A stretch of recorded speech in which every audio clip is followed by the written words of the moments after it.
Our presenter today is Susan Callison, and we've worked together for many years. And as I look at her, it reminds me, as I'm presenting, I'll have my mask on, but I'll put it back on when I'm done. Susan will take hers off while she's presenting so that everybody can understand her. If you're eating, drinking something, you're welcome to take your mask off, but then if you could please put it back on. All right, so back to Susan. Susan is a dementia family caregiver and community volunteer and has more than 15 years professional experience providing education and support to persons with dementia, caregivers, family, and friends.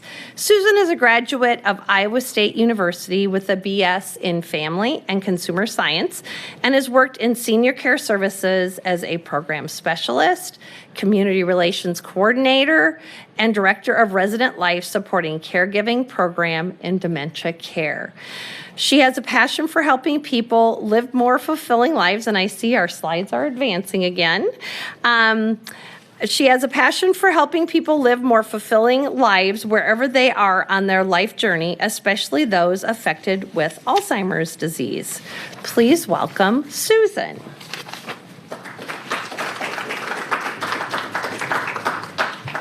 Well, hello, everyone. It's certainly my pleasure to be here and to share information about Alzheimer's and those conversations that we are blessed to have the opportunity to have when we are seeing challenges like dementia show up in our families. So we're going to talk about a few options and maybe some ideas and share some experiences from some folks who have been on this journey even before us. And we're happy to answer questions as we get towards the end of the program. So some of the most difficult conversations that we have are about going to the doctor and about driving and about making legal and financial plans to cover for future care needs. So we all have our traditional experiences that we have in our families, and as we age, things change, and we have decisions to make as life changes. And so how we deal with change impacts having those conversations, and how we have conversations in our families can be unique in every family. And so we need to identify how do we help make those situations go better. So today we're going to provide tips on how to break the ice and how to have the most common difficult conversations. And we can certainly deal with any specific or other topics when we get to the Q&A time. We're going to help you plan ahead and build a care team that communicates well. So who else can we include on our care team, our family care team, to help make those decisions? And how do you give the opportunity to hear from people who are dealing with similar issues? So who else can you ask about how they might have handled some of the situations? And there are many resources available. And so some of the common conversations we even hear about are the situations are, that sometimes family members live close by and some live a long ways away. And, sometimes our loved one has been fiercely independent. And how do you help them make decisions and still respect and honor what's important to them? And sometimes we hear frustrating feedback from our loved ones, and how do we deal with that? So we're going to consider some of those options. So the first thing to remember is that sooner is better than later. Don't wait for a crisis. That's easier to think about. Perhaps we can have this conversation later, and there'll be plenty of time to deal with that. And yet, if we start noticing changes that might be related to memory loss or dementia, we need to plan ahead and have those conversations sooner. The sooner, the better. Develop a plan to use finesse. So start trying to identify what are some of the talking points. And the Alzheimer's Association website has information about that. Some topics or some lines that you can include in your conversation to get those conversations started, and maybe some points to bring up along the way. So developing that plan and writing things down in advance can really help to make the situation go a little more smoothly. And then taking notes along the way. I think this is really important as we age, no matter what our situation is. Keep notes about what's happening, what's different, what else might be going on. Is there stress that's going on in life in addition, or are there other situations that could be impacting what's going on when there are challenges with cognitive changes that are happening? So keeping a journal or a log about what's happening and what conversations have already happened, because sometimes we can look back on those notes and go, aha, that's what else was going on. And maybe that would have made a difference if we would have remembered that when we had this next conversation. So keeping notes along the way is really going to be helpful. Practice in advance. So meet up with a family member or a friend that you can practice having the conversation and consider how things might go so that you can maybe anticipate some of the challenges that might come along and come up with a plan of how you're going to respond if this happens. And then make a plan to talk when you're relaxed and comfortable. Again, we don't want to do this in a crisis. We don't really think things through as well as if we are in a situation where we can be comfortable and relaxed. So if we can plan for that, that really helps. And so when we're having those conversations, particularly about going to the doctor, there certainly can be significant emotions that happen around the situation. There could be fear or anger or thinking about the stigma of what is Alzheimer's. There are people who won't even say that word, the A word, and they talk around it. And yet the only way we're going to get beyond the stigma is if we talk about it. And so we know that we need to go to the doctor. We need to get a diagnosis. We need to have those checkups.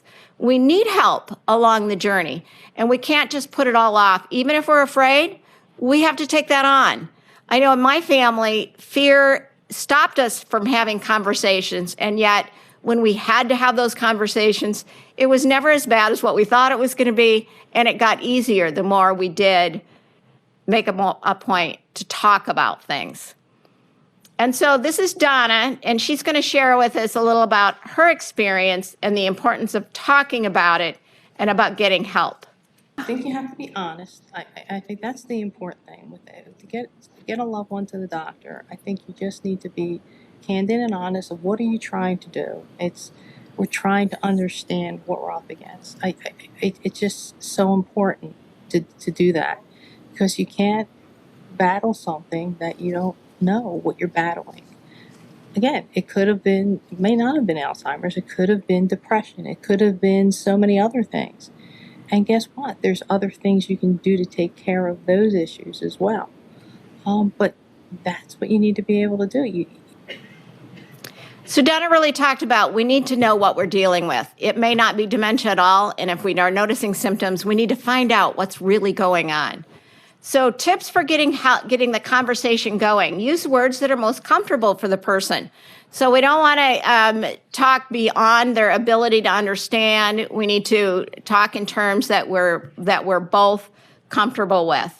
So on the video, they just talked about taking on the conversation, but trying to find out what really the issue is. If we notice some symptoms that are changing, we need to get a diagnosis to try and find out what that is. So definitely going to the doctor to find out what's going on is really important. If somebody is not willing to go to the doctor, one suggestion is to suggest the Medicare's free annual wellness visit. If somebody hasn't been regularly to the doctor, those are included in Medicare. And so just being able to identify that, hey, this is free, it's an opportunity for us to get that checkup. And you don't have to say we're going to get checked up to find out if this is dementia. If you as a family member have a concern, you can reach out to the medical care provider in advance and tell them you have concerns, but you don't have to say that to your loved one if they are afraid of getting that answer. Let's just go and find out, see what the doctor is noticing. That might be an opportunity to break the ice and get something started. Plan an enjoyable outing with the doctor visit. So if somebody doesn't want to go to the doctor, say, well, we're going to do this, and then we're going to go out for ice cream afterwards, or we're going to go see some friends who live in that same community where the doctor is. So planning it along with, as soon as we get this done, we get to go do this other fun thing. And then invite family to communicate concerns and questions with the doctor. So if you have other family members who are noticing changes, writing those down, and again, communicating that in advance with the doctor or writing those questions down are really important.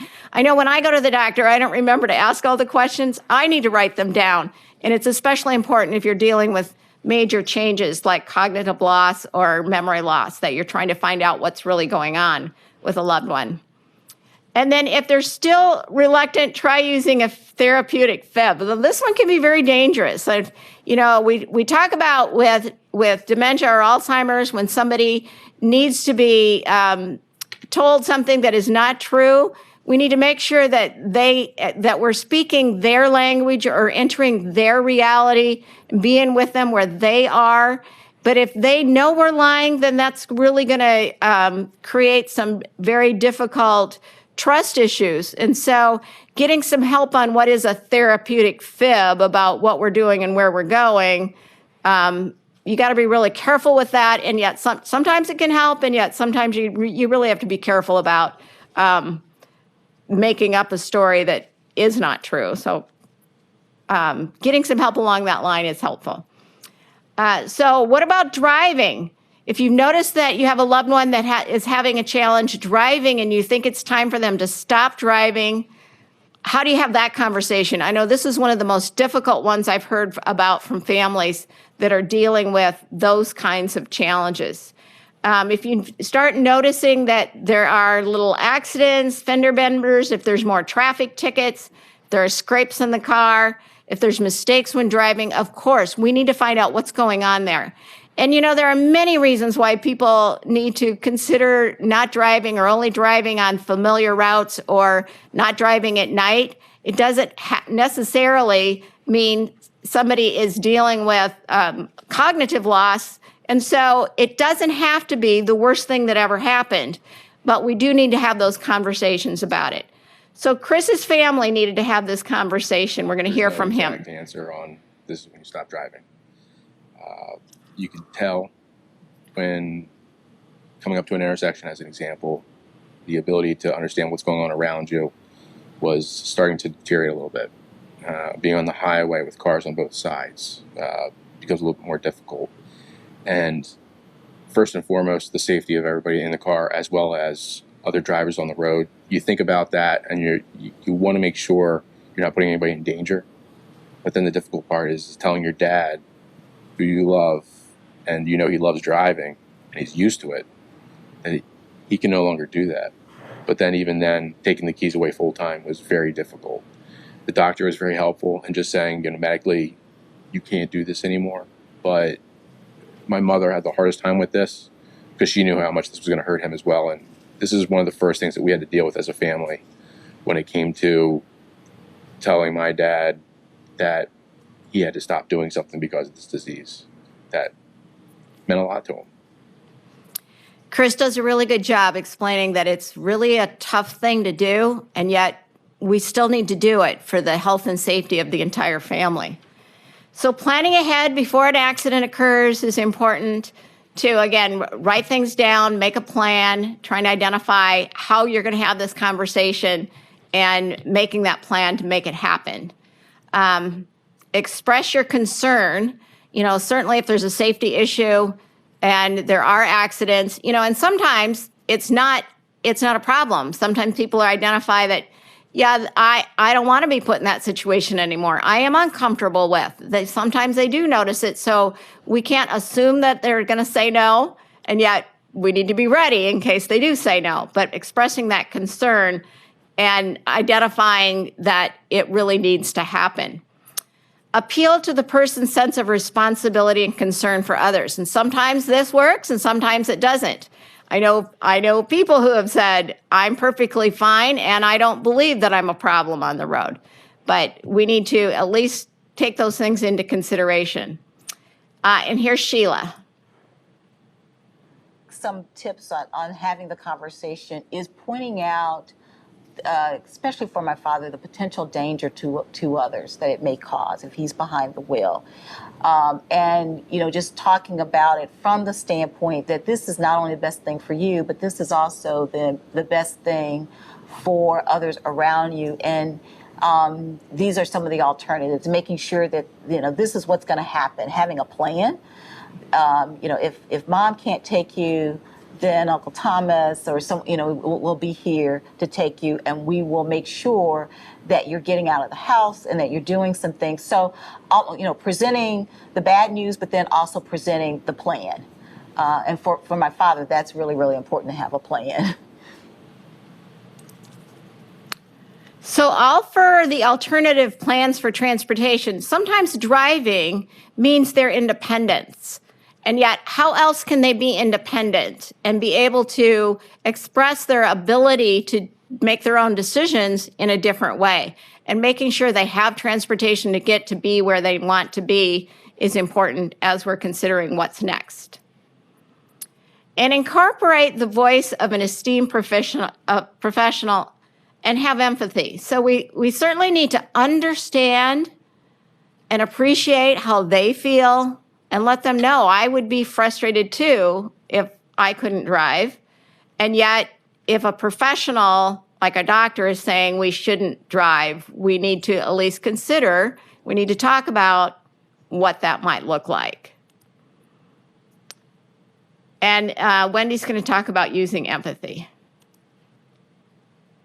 Talking to somebody about stopping driving, I think it's most important to understand that that is tied to someone's independence more than most things. And so by saying you can't do this anymore is like telling the person, it's like ripping away their independence. And that doesn't feel good for anybody. I know that I've always tried to put myself in that situation. What would I think if someone was saying this to me? You don't get to do this anymore. And how would I feel? And how would I want somebody to talk to me about this? And so if you try to I think sometimes too many people try to approach it as, you know, very punitive. And I'm doing what's right for you. So why don't you understand, without really turning the tables and putting themselves in that position, understanding, you know, how helpless that feels to take those things away. It's important to be thoughtful about what that experience is like for the individual. Sometimes that can make all the difference in the world.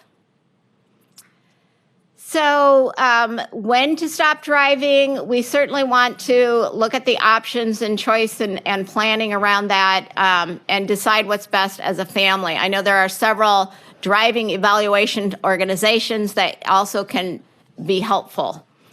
And then financial costs is the next topic we're going to talk about, is dealing with the financial costs of Alzheimer's and dementia and having those conversations. Financially, this disease will increase the cost of living.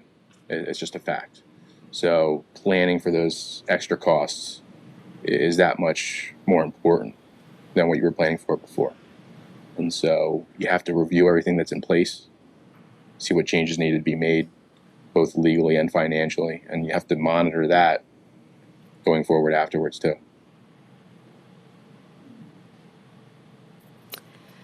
So having those conversations also may be challenging at times. You may feel reluctant or uncomfortable or intrusive or disrespectful. I know sometimes there's couples who don't even talk about their financial situations and they're not aware of what kind of resources are even available. And it's really important in a family that you talk about that and make a plan for how to pay for the future care. Things are going to change a lot and it can be very, very expensive. And this is Julie, and she's going to share.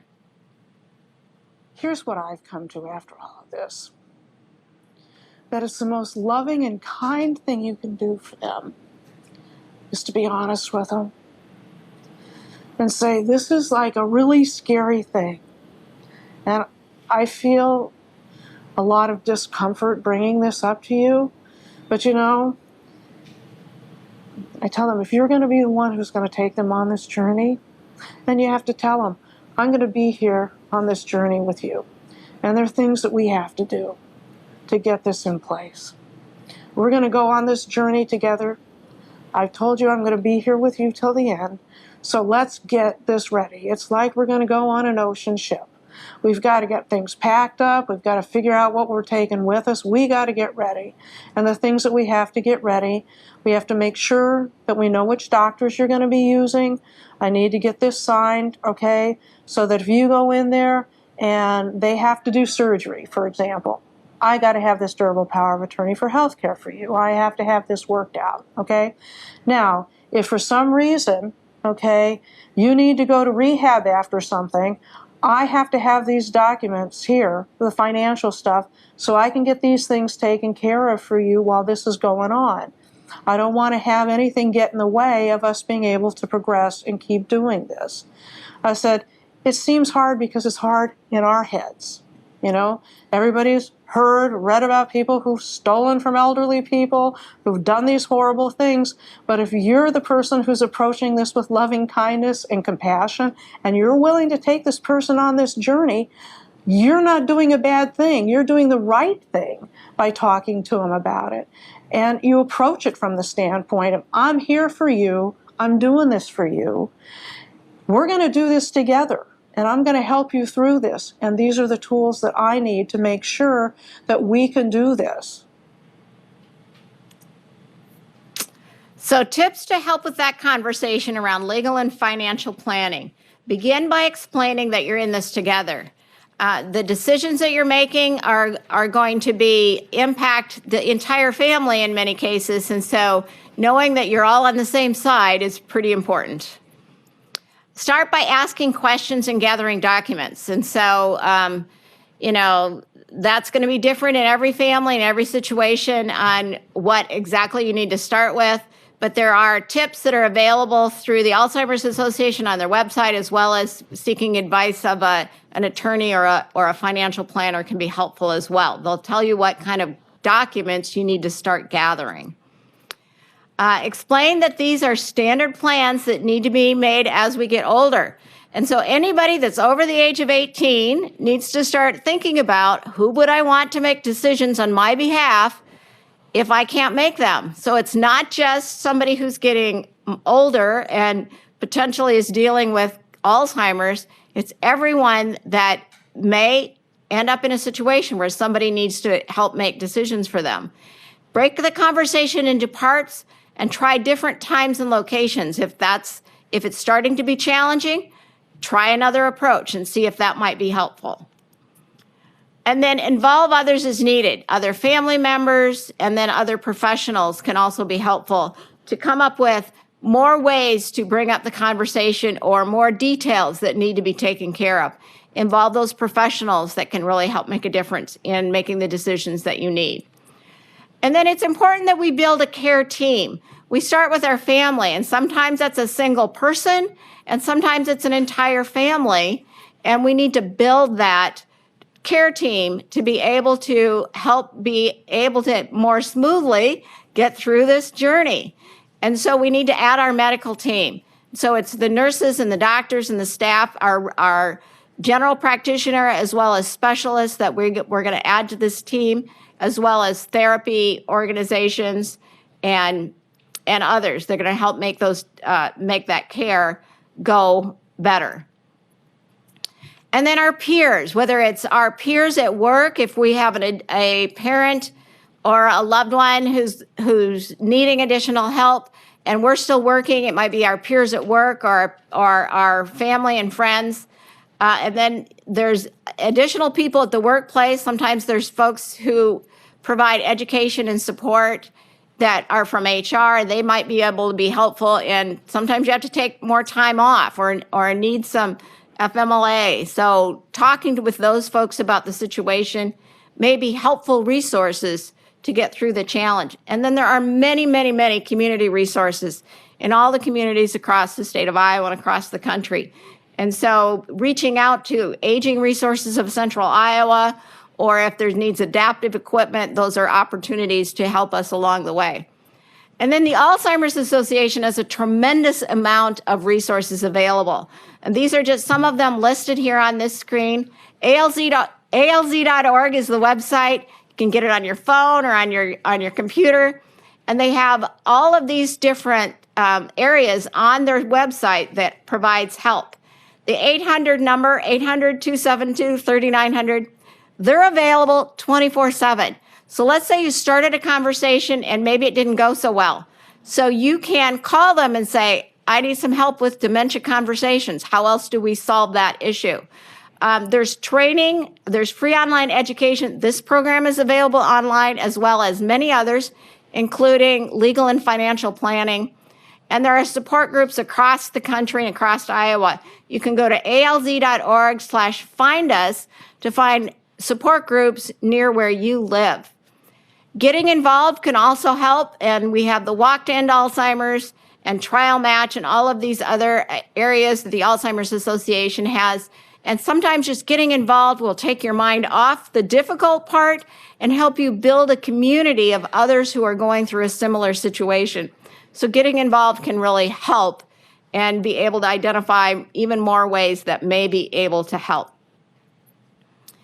And so remember, no one can provide all of this alone. Don't do this alone, and you don't have to. There is a tremendous amount of information and people that are willing to help. Forming a care team and talking with family about concerns as they arise can really make a difference. Talk about it. It will get easier the more you ask questions. And if it doesn't go so well the first time, that's pretty normal. And if denial is an issue, that's pretty normal. And we have to go through that before we get through all those stages and get to acceptance. And people can live really well along this journey. So always keep in mind that the Alzheimer's Association is there to help. The 800 number is available 24/7. They have licensed social workers available to answer your questions. And those slides do just move right through it all on their own. Yes, they do. But we can certainly open it up for questions. And there is one question. Tim has one that was from our virtual that he'll Okay. read, and then I'll go around with the microphone. Okay, great. Okay, the online question is, Parkinson's individuals sometimes get Lewy body dementia. How is that different? Okay, so Lewy body dementia is just one of the different kinds of dementia, and it is more closely related to Parkinson's than it is related to Alzheimer's. The Alzheimer's Association supports anyone with any kind of dementia, and there are about 80 different kinds of dementia. Alzheimer's is just the most common. So about 70% of the time, if somebody is dealing with dementia, it's Alzheimer's. But that other 30% of the time, it could be one of these other different kinds of dementia, which Lewy body is one of them. So Lewy body typically affects our movement, and it doesn't affect memory loss. It has challenges with decision making more often. So there's a wide variety of symptoms that happen with the different kinds of dementia. So Lewy body, it's more about your movement, and Alzheimer's, it's typically more memory loss as the early symptoms. However, everybody's different with every kind of dementia. So whatever symptoms you have, that's how the doctors are identifying what kind of dementia you might have. And there are a little bit different treatments that affect the different kinds of dementia. All right, raise your hand if you have any questions. And if you're online, you can just go ahead and type that in again. And I will come around with the microphone if you have a question. This is a very quiet group today. Oh, here we go. Could you address sundown syndrome and also when they have hallucinations? Yes. So do you want me to repeat that question? I think they could hear it because of the Okay. microphone. So sundowning syndrome is it's typically a change in behavior and sometimes very difficult behaviors late in the afternoon, about the time the sun goes down. And so there are many reasons that that can happen. And a lot of it is because we're tired and life changes during that time, late afternoon, when all of our lives during that time of day, there's a lot of change that happened in our life. So if I have dementia, and typically what's happening is my brain thinks that I'm living at an earlier point in my life, during that late afternoon, there's a lot of activity and change that happens. It might be getting off work. And then earlier in life, it was the kids are coming home from school.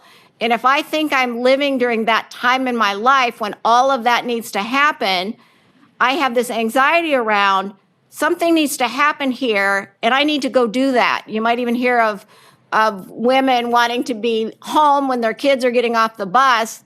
And of course, that happened so many years ago. And yet in their world, it's happening right now. And I got to be home. The kids are not going to be okay if I'm not there.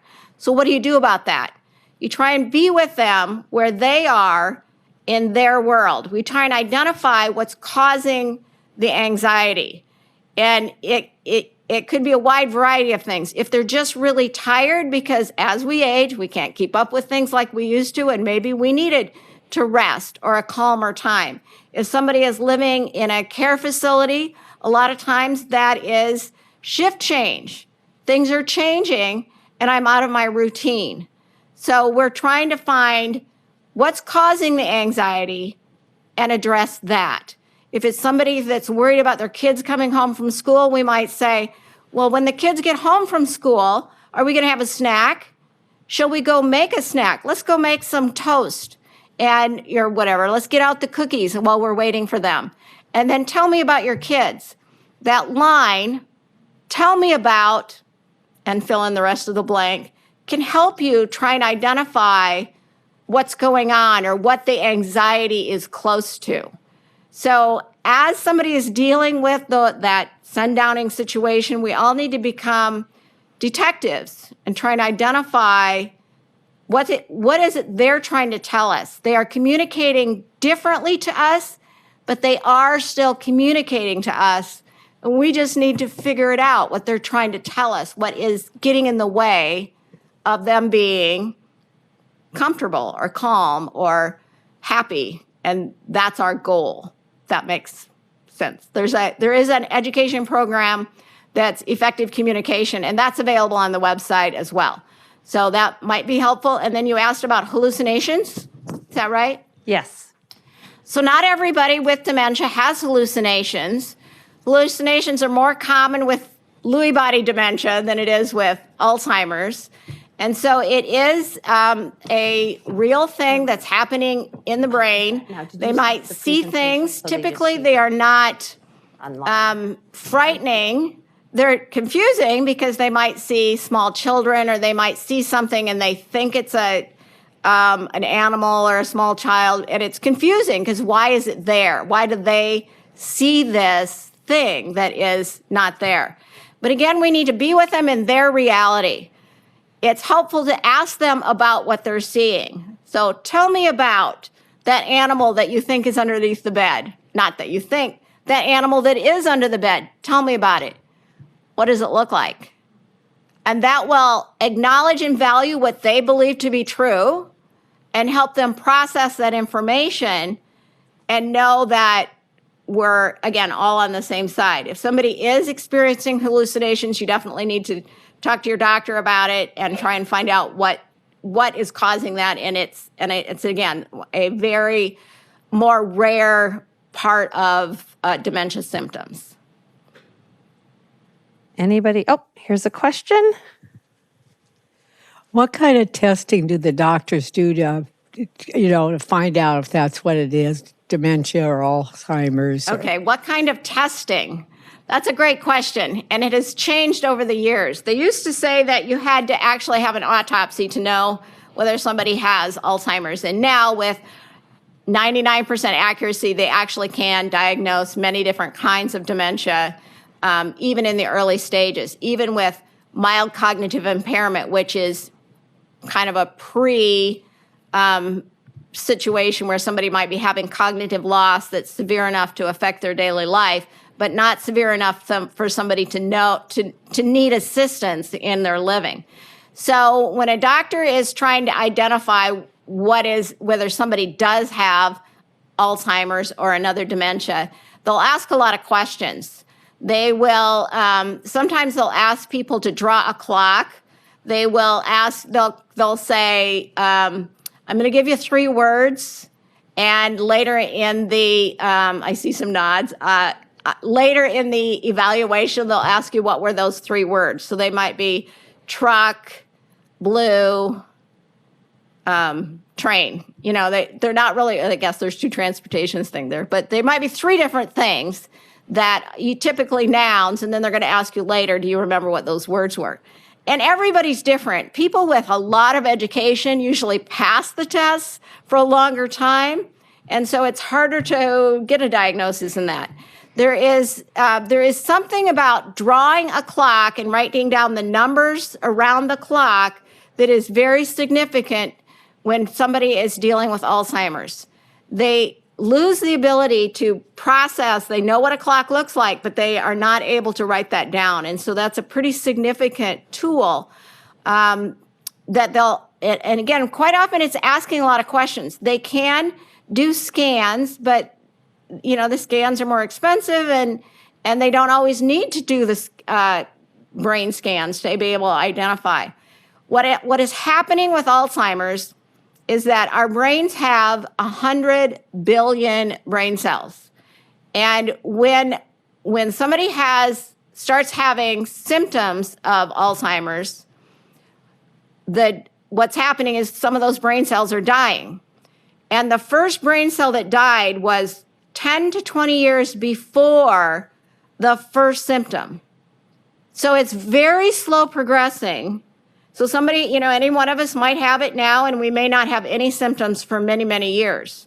And then when that first day happens that we have those symptoms, the brain cells are it's progressive and they will continue to die and it will get worse, unfortunately. And yet, being able to identify what that is based on what's really happening around us. And many other things can cause some of those symptoms, because it can be short-term memory loss, confusion with time and place, spatial relationships challenges, problems with decision-making, those kinds of things.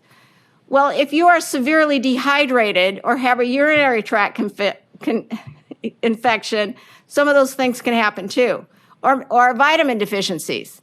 So again, we need to eliminate other things. So doing a diagnosis, you're eliminating other things. And so doing some blood tests or normal testing just to identify is there something else going on. And then, you know, they may do that cognitive evaluation, and then they may go on, a neurologist may go on to do more significant testings like with a PET scan. And then they can identify that the brain is actually shrinking from those brain cells dying.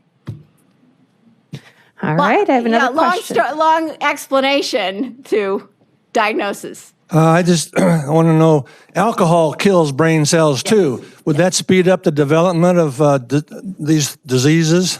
Yes. So alcohol does kill brain cells. And so some people have dementia from excessive use of alcohol. And so there does not necessarily have a specific relationship.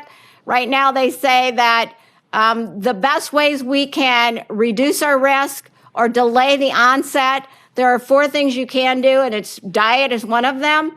And the Mediterranean diet is recommended, and it does recommend 1 glass of red wine. So everything in moderation is fine and is not going to, you know, if you drink it all, it doesn't mean that you're going to get dementia. And yet, if you drink excessively, then yes, you're killing a lot of brain cells and you are eventually going to have dementia.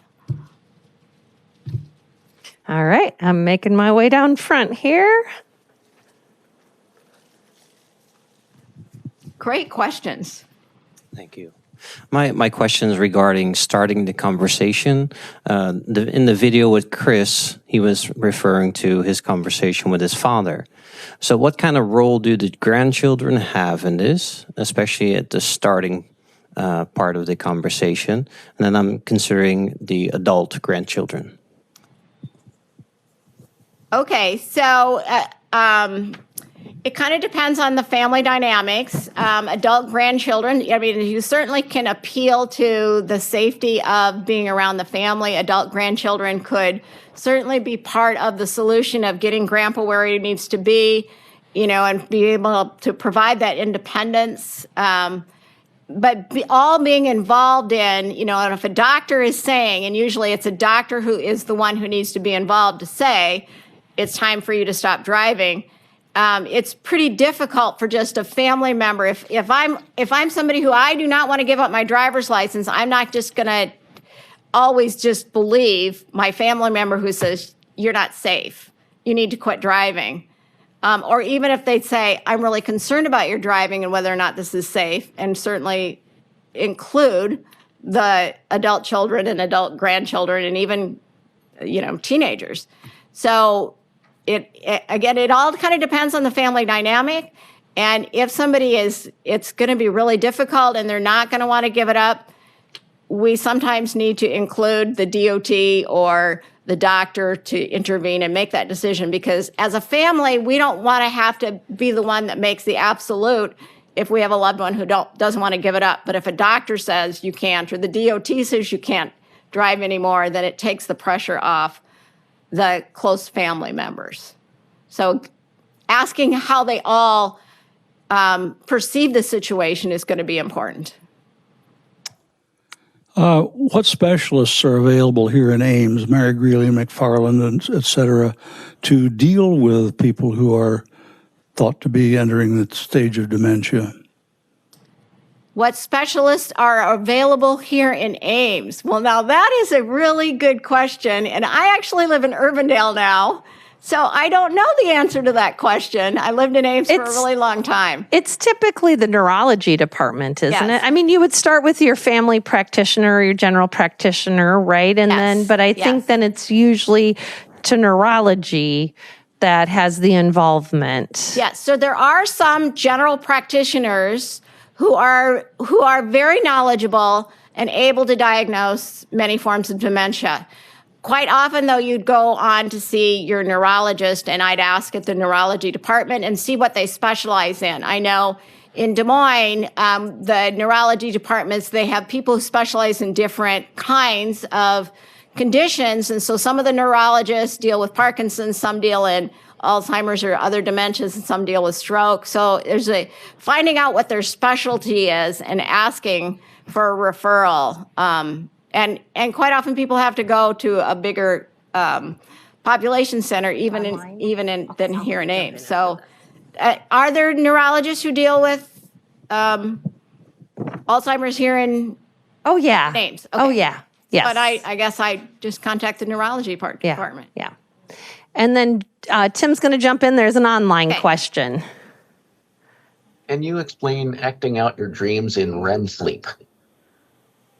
Can I explain acting out dreams in REM sleep? So I believe this also has to deal with a situation sometimes with Lewy body dementia. People have very vivid dreams and they can act out their dreams, and it can be dangerous for them to, sleep with their partner. And they absolutely believe their dreams are real, and they can act out their dreams and believing that they're real and can be violent. So if that's happening, I definitely see a doctor. There are many education programs available on that topic. The Parkinson's Association also has that kind of information about sleep, as well as the Alzheimer's Association on their websites. Again, it's more rare, but it can happen, and certainly see a doctor. I know that some people who have had those situations, there are some medications that can help, and yet it's a very challenging and difficult experience to go through in many families.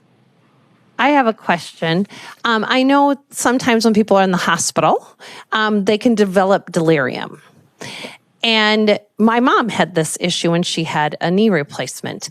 And their concern was, I think it was like 20% of those patients don't ever come out of that. It's kind of triggered, maybe, I don't know, is it triggering their dementia? They were probably developing Alzheimer's anyways, and that was kind of a triggering event, that kind of, or is that a separate type of dementia? Well, I believe, I'm not an absolute expert on this, but I believe delirium is different than dementia. That's been my understanding from my education. And when somebody is in the hospital and they're having those challenges, anytime you can get a family member, a loved one to be their advocate and be there for them. I know it has been really difficult through COVID, but where we can have a loved one be there for somebody who's going through any kind of hospital stay, and especially if you're dealing with dementia, it's really important to have a loved one there. Specifically on the delirium, does that lead to dementia? I don't know the answer to that question, but I would certainly try and find out if that may be an issue for a loved one, because you're going to want to know, how do I deal with this, and get as much information as you can, so that you can support and getting through that situation. And there is information and assistance available on that topic, but I'm not an expert on that one, so I don't know. Any other questions? Yes. Does older adult, when they have problems with memory, is that classified then as just the regular Alzheimer's or what? Okay, so as we age, we are all going to have a little more challenge with our memory. That is normal age-related memory loss. We can all expect to have more challenges as we age. Just like we can't run as fast as we did when we were 20, and we can't see as well, and our peripheral vision is going to diminish a little bit. It's the same with our memory. Normal age-related memory loss is forgetting and not being able to come up with the right word, but being able to come up with it later. Or, now, where are my keys when it's time to walk out the door? How many of you have had that happen, right? That's normal age-related memory loss. If you can retrace your steps and think, okay, what was I doing? Where might I have left them? Because we get distracted. We more easily have a lot more information going on, so we forget our thought process. That's normal. But if we start finding our keys in a place that I know, I found it in the laundry room, and I know I was not in the laundry room, then that's where we should wonder and get more evidence or more support or get a diagnosis, go see a doctor. If I find my keys in the laundry room and I know I was not in that laundry room, that means I stopped in the laundry room, I set them down, but the brain cells in charge of remembering I was there are gone. I don't have the ability to remember. So if that's what's going on, is if you don't have the ability to remember or retrace your steps, that's when it's more concerning that there's something else going on. And it could be a urinary tract infection or dehydration that's causing that memory loss today. And I might feel better tomorrow and I might be fine. But normal age-related memory loss is different, and yet sometimes can be confused with beginning stages of dementia or mild cognitive impairment. That is an excellent question. So years ago, we had a program, and this comment has stood out to me from our presenter. And you tell me if this is kind of, I think, what you explained, but it was easier.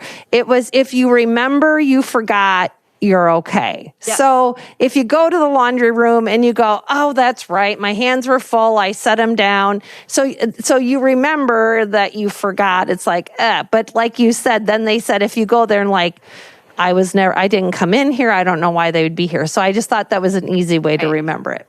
Yes. Another question here. Every day we're bombarded on TV with all these massive drugs that are supposed to help memory loss. And is there anything worthwhile there? Well, what I do know is that the Alzheimer's Association is significantly evidence-based. And so there's a particular medication that's advertised a lot on TV that it helps with memory loss. And it's my understanding there's not enough evidence that the Alzheimer's Association believes that it's true. So there are people who say that, and they have testimonials saying that it's improved their life, and yet there's not enough evidence. So whenever you're going to consider making a life change, whether it be medication or diet, get as much evidence as you can and look for a reputable source of your evidence that something is worth your while. So I don't absolutely know the answer, but the Alzheimer's Association isn't ready to support that one, and they do a lot of research. You mentioned that there were 4 things we could do to sort of prolong or delay, and you mentioned the Mediterranean diet as one. What are the other 3? Okay, that's a great question. The 4 most important things we can do as we age is diet, exercise, using our brain, so learning new things, doing, word games and that kind of thing, and staying social. So being here today, you're learning new things, you're being social. That's so important to reduce our risk of getting dementia later in life. And then there's another program, it's called 10 Ways to Love Your Brain. So they list 10 things, and some of those other things are, don't smoke. If you smoke, quit. If you did smoke, you will have cognitive loss, but you can regain those brain cells if you quit. It takes a while, but quit. Get enough sleep. Manage your stress. They say that people who learn to manage their stress did way better in reducing their risk of dementia than, we all have stress, but if you learn to manage your stress, that's another thing you can do to reduce your risk of getting dementia later in life. But the 4 things: diet, exercise, stay social, and use your brain. Okay, so my new tagline will be join Primetime Alive and prevent dementia. There you go. How about that? Evidence-based. Evidence-based. Susan told us so. All right, any other questions? Yes, one more over here. These are great questions, by the way, everyone. So memory care units, is it beneficial for someone to be in a memory care unit or just be in the general population in a nursing home? Well, again, every person's situation is different. So a memory care unit, the staff are more likely to be trained in how to deal with dementia than the regular population. If they are going to wander, many of the memory care units have space for them to walk. They are going somewhere, and they believe they need to go somewhere. They need to move. They and they create that environment where it's better for them. It can be a safer situation. It's different for every person.